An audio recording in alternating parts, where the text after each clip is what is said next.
일어나십시오. 예배드립니다.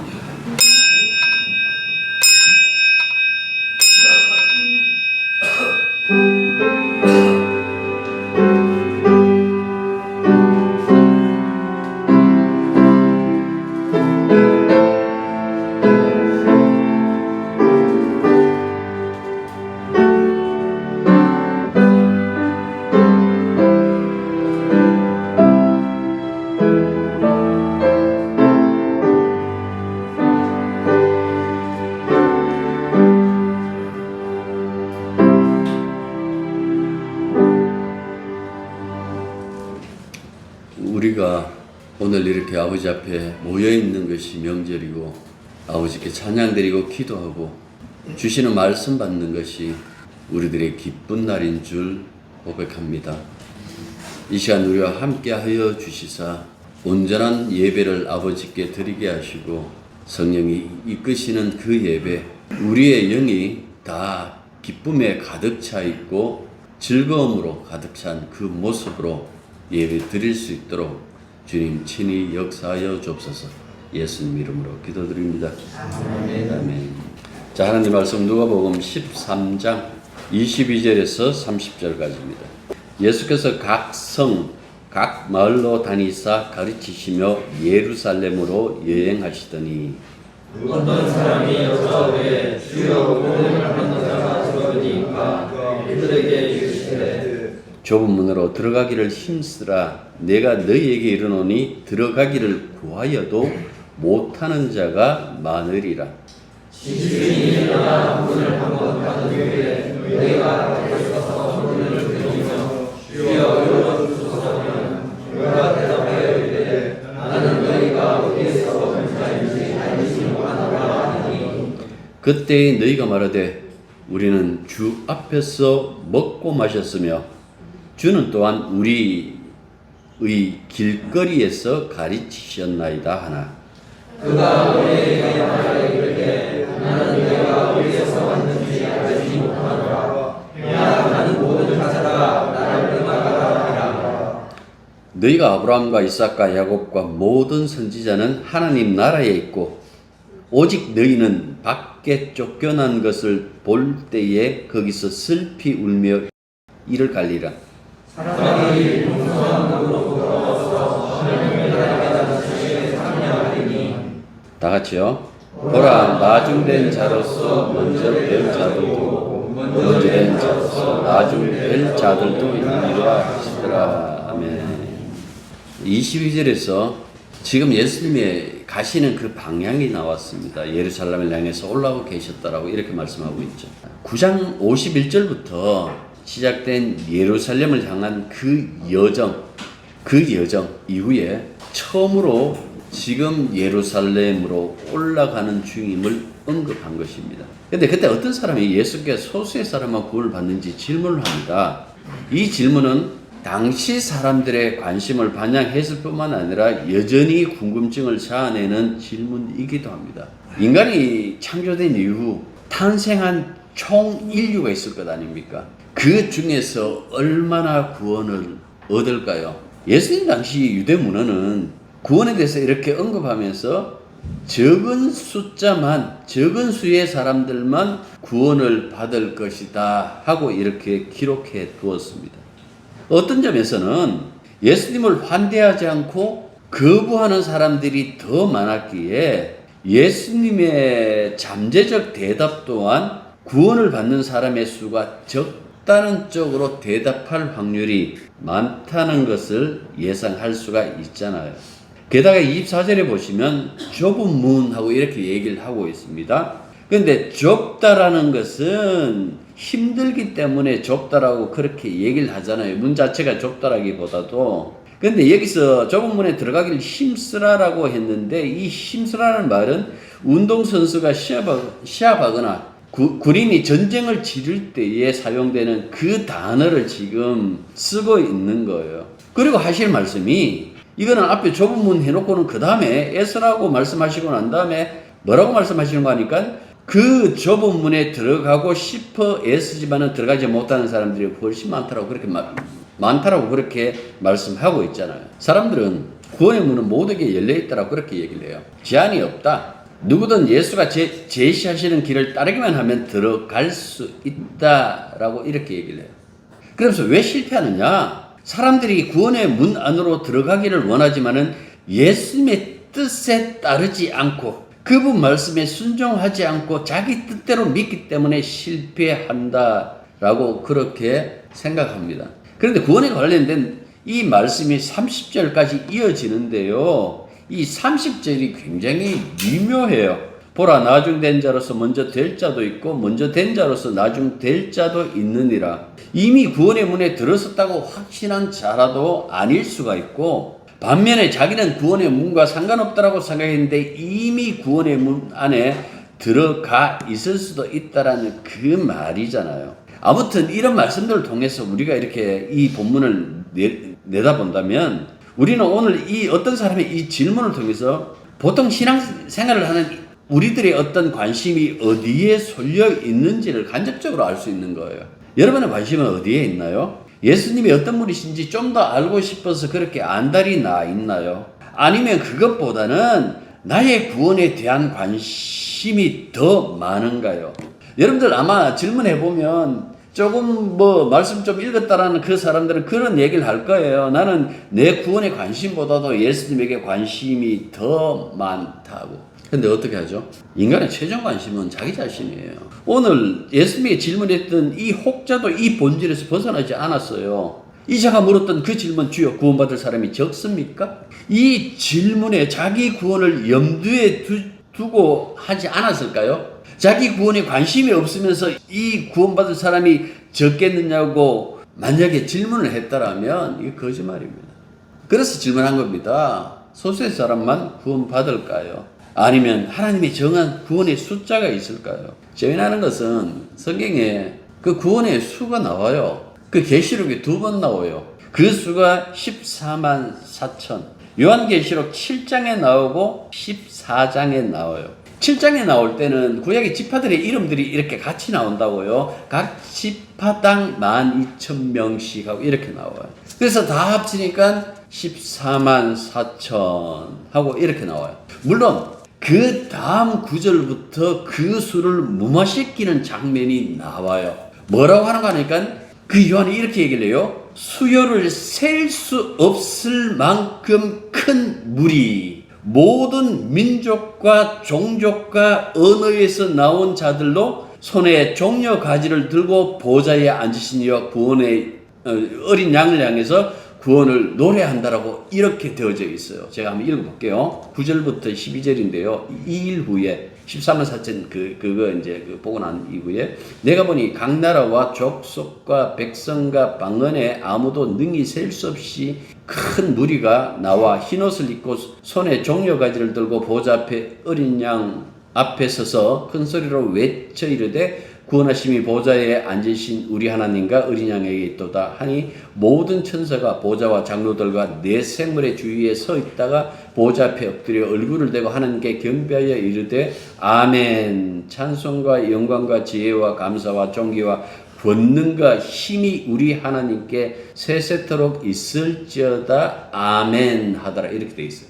그러니까 구약의 그 12지파 외에 14만 4천 외에 셀 수 없는 그 무리들, 그 이방인들이잖아요. 그 무리들이 지금 하나님 앞에 구원의 흰옷을 입었다라는 것은 구원을 받았다는 뜻이거든요. 그러니까 하나님 앞에 찬양하는 그 모습, 그 장면을 보여줬어요. 근데 계시록 14장에 가면 다시 14만 4천의 수가 나와요. 여기서는 7장과 달리 어린 양과 함께 선 자들이 이렇게 나와요. 그러니까 구약의 12지파가 아니라 만약에 어린 양과 함께라고 하면 신약의 12제자를 염두에 나온 그 수가 14만 4천이에요. 7장에서는 무수히 많은 셀 수 없는 무리라고 했는데 여기서는 그 12지파가 언급되지 않는 어린 양과 선자가 14만 4천하고 이렇게 얘기를 했어요. 그러면 뻔하지 않겠어요? 12제자. 12지파를 대체하는 새로운 이스라엘 12제자를 만약에 생각한다면 이 14만 4천 나오는데 그러면 이 둘을 합쳐볼까요? 그럼 28만 8천 명이 나오는데 구원받을 숫자가 28만 8천일까요? 작은 것 같아요. 그럼 한번 곱해볼까요? 제가 곱해봤어요. 휴대폰 계산기가 있으니까. 207억 3,600만. 207억 3,600만. 여러분들 207억 3,600만 명일까요? 14만 4천은 실수가 아니에요. 상징수예요. 무엇을 상징할까? 주님만이 우리를 구원하셨습니다. 그 상징. 언약대로 구원했습니다. 그 상징. 하나님은 당신의 언약을 지키셨습니다라는 그 상징적인 숫자 14만 4천. 근데 이단들이 이 숫자를 굉장히 좋아해요. 14만 4천을. 사람들이 전도할 때마다 뭐라고 얘기를 합니까? 구원의 정한수가 거의 차가니까 얼른 들어오기를 힘쓰라. TV로 쇼핑하시면서 마감이 다 돼간다든가 이제 몇 개 남았지 않았다라든가 뭐 그런 얘기 나오면 나도 모르게 그걸 구입하는 자들이 굉장히 많잖아요. 근데 이런 숫자에 쉽게 넘어가요. 제가 이 점은 분명히 확신해서 말할 수 있는데요. 이 말에 혹해서 배가 망신한 자들이 이미 14만 4천 넘었습니다. 이건 분명해요. 다시 말씀드리지만 14만 4천은 실수가 아니에요. 상징수예요. 주님이 언약대로 우리를 구원하셨다는 그 상징수. 오직 당신의 능력만으로 우리를 구원할 수 있다라는 그 상징수. 그런데도 여전히 구원을 우리가 어떻게 하느냐에 따라서 달렸다 하고 생각하는 사람들이 굉장히 많아요. 좁은 문으로 들어가라라고 하면 우리가 가는 이 길이 좁다라고 생각하고 애쓰면서 가면 계속해서 갈 수 있다고 생각하는 사람들이 의외로 많아요. 뒤에 주님이 이 말씀 붙였잖아요. 많은 사람들이 들어가길 위하여 애쓰고 구하여도 들어갈 수 없었더라고. 이건 들어갈 수 없다라는 그 이야기예요. 인간의 능력으로는. 인간의 행위로는 들어갈 수 없다라는 이야기예요. 문이 좁고 어떻게든 열려있는 그 문에 들어가는 사람들이 있어서 그렇게 구원할 수 있었다면 하나님의 아들이 세상에 오실 필요가 없죠. 그렇지 않습니까? 늘 하는 얘기지만 말씀을 하시면 창조하시는 분인데 인간이 필요할 리가 있나요? 많은 인간이? 들어가지 못한다라는 그 말씀은 들어갈 수 없다라는 그 말이에요. 들어가기를 구하여도 중도에 탈락하는 숫자가 많아서 적은 수만 들어갈 수 있다라는 그 의미가 아니에요. 아예 들어갈 수 없다라는 거예요. 존 본연의 그 철로였죠. 천국으로 들어가는 그 문 위에 보면 자기를 부인하라라고 이렇게 돼 있어요. 그건 기가 막히게 잘 꼽아놨어요. 자기를 부인하라. 예수님은 그 말씀 하셨으니까 누구든지 나를 따라오면 자기를 부인하고라고 그렇게 말씀하니까 자기를 부인하고 자기 십자가를 지고 나를 따라오라고 그렇게 말씀하셨으니까 자기를 부인하라. 근데 누가 자기를 부인해요? 아까도 얘기했잖아요. 최종 관심이 자기 자신인데 우리는 자기를 부인하고를 너무 쉽게 생각하는 거예요. 자기를 부인하고의 예를 한번 말씀드려 볼까요? 성경에서는 이렇게 얘기를 해요. 빌립보서 2장. 그는 근본 하나님의 본체시나 하나님과 동등됨을 취할 것으로 여기지 아니하시고 자기를 비워 종의 형체를 가지사 사람들과 같이 되셨고 사람의 모양으로 나타나 자기를 낮추시고 죽기까지 복종하셨으니 곧 십자가에 죽으시니라. 여러분들 이게 자기 부인이에요. 누가 이렇게 자기 부인해요? 모르는 사람들과 다투다가 욕만 들어도 화를 내잖아요. 그런데도 자기 부인할 수 있다고 생각하시나요? 우리 죄인입니다. 죄인의 특징이 뭔가니까 하나님처럼 군다라는 것. 그래서 저나 여러분들이나 늘 그렇게 남도 비판하고 정치도 비판하고 죽기까지 복종? 아니요. 날마다 살려고 발버둥 치는 것이 우리들이에요. 그런데도 좁은 문으로 들어갈 수 있다고 생각하십니까? 그 문이 얼마나 좁은지 이렇게도 한번 말해볼까요? 낙타가 바늘귀에 들어가는 것과 같다고. 부자 청년한테 영생 얘기했을 때 했던 말씀이잖아요. 낙타의 몸이 바늘귀에 들어갈 수 없어요. 그 시대에 뭐 바늘귀라는 뭐 째면한 뭐 돌을 파서 만든 작은 문이 있었다. 그 문이든 아니면 우리가 생각하는 그 바늘이든 아무튼 상관없어요. 무엇이든지 간에 분명한 것은 그거잖아요. 들어갈 수 없다라는 거. 우리는 이미 너무나 비대해졌다고 생각 안 하세요? 욕망으로, 내 죄로. 비대해질 대로 비대해져 있는데 천국에 질서가 있을 거 아니에요. 그걸 만약에 말한다면 순수 의예요, 의. 낙타의 몸이 바늘귀에 들어갈 수 없는 것처럼 우리의 욕심, 우리의 비대해진 욕망, 좁은 문을 통과할 수 있을까? 그래서 불가능하다라고 그렇게 말씀드리는 겁니다. 늘 하는 얘기로 그럼 어떻게 해야 됩니까? 절망해서 비로소 소망이 나와요. 인간이 절망에 빠지면 할 수 있는 것은 하나밖에 없어요. 예수님 붙잡는 것. 살려주십시오. 그 대목들이 뜸뜸 성경 이 복음서에 나와요. 다윗의 자손의 나를 불쌍히 여겨 주십시오. 그 장면들은 인간이 주님을 만나서 할 수 있는 유일한 말이기도 해요. 주님, 우리를 불쌍히 여겨 주십시오. 구약에서도 하나님이 그들을 불쌍하게 여기지 아니하셨더라면 그 자들은 없는 것이랑 마찬가지였어요. 한두 번 잘못했어야지. 틈틈이 잘못해요. 그런데 사람들은 이 닫힌 문을 열어달라고 졸라요. 25절 보시면 그 얘기를 하고 있죠. 집주인이 일어나 문을 한번 닫은 후에 너희가 밖에 서서 문을 두드리면 주여 열어주소서 하면 그가 대답하여 이르되 나는 너희가 어디서 온 자인 줄 알지 못하노라 하리니.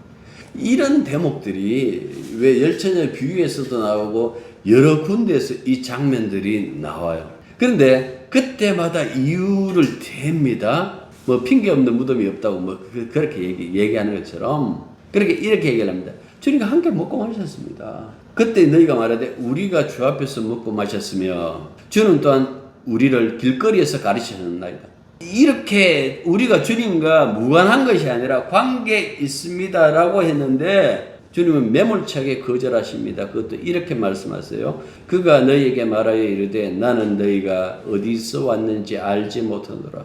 행악하는 모든 자들아 나를 떠나라 하리라. 행악하는 자. 우리 알지 않습니까? 라고 문을 두들고 있는데 행악하는 자, 행악하는 자라고 그렇게 말씀해 버립니다. 왜 이 말씀을 하실까? 주님 당시에 이 유대인들은 이미 하나님 나라를 확보했다라고 생각해요. 그들이 율법을 지키는 것은 마치 하나님 나라로 들어가는 좁은 문으로 생각했어요. 자기부터 율법이 지킨다는 것이 힘들다는 거 알았거든. 그래서 좁은 문으로 들어간다라고 이렇게 생각했어요. 그리고 율법을 잘 지키면 구원을 받는다라고 생각하죠. 그런데 이런 발상 자체가 뭡니까? 악마적인 거예요. 할 수 있다고 생각하는 자체가 악마적이에요. 주인이 열어주는 방식이 아닌 다른 방식으로 문을 열려고 하는 자는 다 행악자.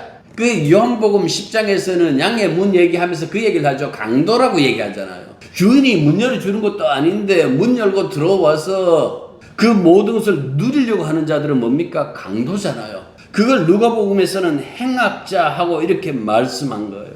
하나님의 나라는 우리 인간 나라 아니에요. 하나님 나라예요. 주님의 나라라고요. 주님의 방식대로만 그곳에서 용납할 수 있다라는 그 말씀입니다. 이 땅에서 살던 바대로 살았던 그 성질, 그 성격 가지고 과연 들어갈 수 있을까? 못 들어가요. 근데 들어가는 기적이 일어나죠. 여기 보면 아브라함과 이삭과 야곱 이 세 이름이 계속 나오는 것은 언약 때문에 언약. 아브라함의 언약. 그다음에 선지자들 나오잖아요.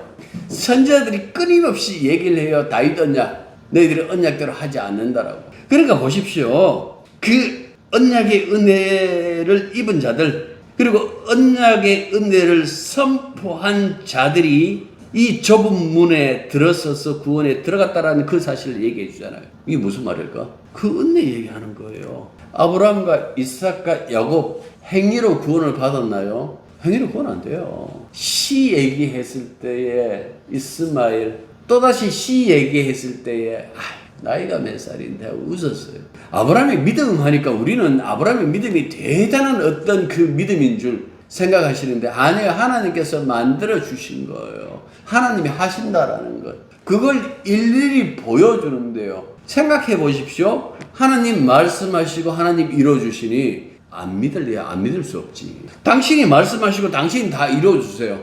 그걸 갖고 믿음하고 이렇게 얘기를 한다고요. 그러니까 이 믿음, 그러니까 주신 믿음으로 말미암아 살았던 그 사람들에게만 열려져 있는 천국문. 예수님은 어떤 분이실까? 에덴 동산에서 나무가 그 중심에 두 개가 있잖아. 하나는 선악과 하나는 생명의 열매, 생명과 생명나무. 선악과 따먹지 말자 하나님께서 에덴에서 쫓아내버렸어요. 쫓아내시면서 하시는 말씀 뭐예요? 생명나무를, 생명 열매를 따먹고 우리처럼 될까? 근데 이 말에 하나님이 인간이 하나님 되는 신이 되는 것을 싫어하셔서 쫓아냈다고 생각하십니까? 그게 아니고 죄 지었잖아요. 죄로 평생 살 수밖에 없는 그것 때문에 쫓아내버린다고요. 그리고 희망을 주죠. 여자의 후손이 뱀의 머리를 짓밟으면 그때 너희가 구원받는다고. 그게 하나의 약속이 주어지잖아요. 그게 창세기 3장 15절. 그러니까 예수님만이 인간에게 맡겨버린 생명나무를 향해 갈 수 있는 유일한 문. 아니, 그 예수님이 자신이 생명나무예요. 때로는 하나님 양들이 문으로 자신을 얘기를 해요. 생명이라고 그렇게 자신을 소개하기도 하죠. 내가 곧 길이요 진리요 생명이다라고 이렇게 말씀하시잖아요. 그래서 자신이 가지고 있는 이 생명을 우리들에게 나눠주기 위해서 자신의 육체를 찢으신 분. 그래서 우리는 그분의 생명을 혹은 뭐 그분의 피를 담보로 하나님 집에 들어갈 수 있는 은혜를 입은 자들. 이 히브리서 10장에 보면 그 얘기를 한다고요. 그래서 예수님 등지면 천국 문은 닫혀있는 문이에요. 예수님 자신이 천국 문이에요. 주님을 거부하고 주님을 의지하지 않고 천국 들어갈 수 있느냐? 분명히 없다라는 그 얘기를 하시는 거예요. 주님이 천년만년, 우리가 주님 곁에서 천년만년 있으면 참 좋겠지만은 주님은 뭐 언제까지나 계시니까 변함없으시니까. 그런데 여러분들 나중에 예수 믿지. 그게 얼마나 그 불안한 미래인 줄 아십니까? 주님께서 노아 방주 이야기하죠. 그때 사람들이 장가가고 시집가고 자기 일 보고 다 했다고. 근데 어느 날 홍수가 들이닥쳐 버리니까 그들의 모든 꿈은 사라져 버렸어요. 다 그 물에 잠겨 버렸습니다. 심판이 그렇다는 이야기예요. 그렇다면 가장 위급하고 가장 긴급한 일이 무엇인가? 주님과 함께하는 것, 주님과 동행하는 것. 그 문 열어 주실 수 있는 그 분과 함께하는 것. 그래서 예수님을 구주로, 주와 그리스도로 영접한 사람들은 이미 그 좁디좁은 문 안에 들어와 있는 사람들이고, 그 나머지 사람들은요, 문 밖에 있는 사람들. 주님과 연관시키지 않고 우리가 구원을 논할 수 없어요. 아니, 주님 자신이 우리의 구원이에요. 그 얘기를 하는 거예요. 여기에 참여하지 못하면 어떻게 될까요? 그 얘기를 하죠. 바깥 어둠에서 슬퍼하면서 이를 가는 그 슬픔 속에 빠진다라는 그 얘기를 하고 있잖아요. 그러니까 이런 말씀들을 통해 가지고 우리가 주와 함께 하는 주 밖의 그 현상들, 굉장히 지금 주 밖의 그 삶의 모습들은 아름다운 것처럼 보여요. 온갖 세상의 그 쾌락들이, 온갖 세상의 그 좋은 것들이 그쪽에 다 있어요. 그런데 그것들은 일장춘몽이에요. 어느 한순간에 그것은 거짓으로 바뀌어버려요. 우리가 진짜 사랑할 수 있는 분은 주님밖에 없다라는 것. 명절 때문에 사람들 만나잖아요. 할 수 있는 일이 뭘까? 잘 지내셨죠? 별일 없으시죠? 그러면서 툭 하고 우리가 던져야 될 이야기가 뭔가 하니까 예수님 이야기. 이분만이 우리의 구원입니다. 천국 들어갈 수 있는 유일한 길은 예수님과 함께 올라가는 길밖에 없습니다. 추석이 옛날 추석 안 그랬잖아요. 명절이 다 달라져 버렸어요. 이제는 명절 연휴가 되면 다들 이제 외국에 나가버려요. 근데 본디 명절이 왜 있었는가 하니까 이 고향에 돌아가서 부모의 얼굴과 동기들이 함께 모여서 오손도손 정을 나누는 것이 바로 이 명절이 주는 행복이었잖아요. 근데 이게 다 사라져버렸죠. 아주 비정하게 이렇게 변해버리지 않습니까? 그런데 그리스도인들에게 기다리시는 하나의 명절이 있어요. 물론 지금도 뭐 주 안에서 우리가 산다라고 얘기를 하지만은 정말 기다리시는 그 명절이 무엇인지 다윗이 시편에서 이렇게 고백해요. 한번 들어보십시오. 나는 깨어나서 주님 모습 뵐 때 주님과 함께 있는 그것만으로도 내게 기쁨이 넘칠 것입니다. 이게 다윗 왕의 시편 17편에서 자기가 생각하는 그 명절, 자기가 생각하는 그 기쁨, 그 즐거움이 무엇인지 이렇게 표현했어요. 주님을 뵙는 것이 아니겠습니까? 이 은혜가 여러분들이 있길 바랍니다. 기도하겠습니다. 주님 말씀 앞에 설 때마다 늘 우리의 가능성을 찾아보고 그것을 실천하는 자들이 아니라 가능성이 없음을 늘 확인하는 자들이 되게 해 주십시오. 우리가 하나님의 자녀가 된 것이 우리의 선택이나 노력 덕분이 아니라 우리를 불쌍히 여겨주신 주님의 은혜 덕분임을 늘 알게 해 주십시오. 주님과 함께 동행하는 것이 좁은 문이지만은 그 문 되시는 예수님과 함께 걷는다라면 좁은 문 이후에 그 길들이 좁다라고 할지라도 천성을 향해서 가는 그 길임을 깨닫고 주님과 함께 길 가는 것을 기쁨으로 여기는 저희들이 되게 도와주시면 간절히 바라고나옵나이다. 명절입니다. 복음을 전하게 하시고 명절입니다. 우리는 주 안에서 주님을 뵐 것을 우리의 기쁨으로 삼으며 즐거워할 수 있는 시간이 되게 도와주시옵소서. 예수님 이름으로 기도드립니다. 이제는 우리 주 예수 그리스도의 은혜와 하나님의 크신 사랑과 성령의 교통하심이 진실로 예수님이 좁은 문인 줄 알고 그분 품에 안겨 사는 것을 가장 큰 행복으로 여기며 이 사건을 명절 만나 마주하는 사람들에게 증거하기를 기뻐하는 당신의 자녀들 위해 이제로부터 항상 함께 있기를 축원합니다.